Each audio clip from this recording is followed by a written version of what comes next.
அனைவருக்கும் வணக்கம். முன்னாள் தலைமை நீதிபதி, ஓய்வு பெற்ற முன்னாள் தலைமை நீதிபதி திரு சந்திரசூட் இவரை பற்றி நிறைய பேருக்கு தெரிஞ்சிருக்கும். நிறைய பேப்பர்களெல்லாம் அடிக்கடி ரொம்ப அடிபடுவார். அது மாதிரி பார்த்திங்கன்னா நிறைய தீர்ப்புகள்லாம் சொல்லியிருக்கார். அவர் என்ன பிரச்சனை அப்படின்னா, அவருக்கு ஒதுக்கப்பட்டிருந்த பங்களாவை ஓய்வு பெற்ற பிறகும் அவர் காலி செய்யலை. நீங்கள் இப்போ நினைக்கலாம், என்னடா இது ஒரு தலைமை நீதிபதி, எல்லாருக்கும் தீர்ப்பு சொல்கிற ஒரு நீதிமான், அவரே இப்படி பண்ணுவாரா அப்படின்னு சொல்லிட்டு பண்ணுறாங்களே. ஆனால் அதுக்கு அவர் சொல்கிற காரணம், அவருக்கு இருக்கக்கூடிய குழந்தைகள் மாற்றுத்திறனாளிகள், அவங்களுக்கு ஏற்ற மாதிரி வீடு தயார் பண்ணணும், அதுக்கு கொஞ்சம் கால அவகாசம் ஆகுது அப்படின்னு சொல்கிறாரு. ஆனாலும் பார்த்திங்கன்னா அவர் ஓய்வு பெற போகிறது எல்லாமே ஏற்கனவே தெரியும்.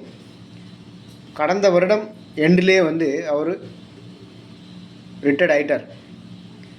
அப்படிங்கும்போது அதுக்கு முன்னாடியே தெரிஞ்சிருக்கணும் இல்லையா, நம்ம எப்படியும் ரிட்டையர்ட் ஆக போகிறோம், அப்போ எப்படியும் கவர்மெண்ட் பங்களாவை காலி பண்ணணும்.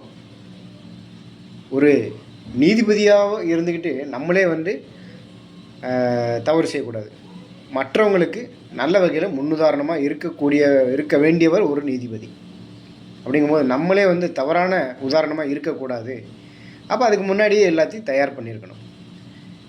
காரணம் எல்லாமே பார்த்திங்கன்னா கதை அப்படின்னு தான் எல்லோரும் சொல்லுவாங்க.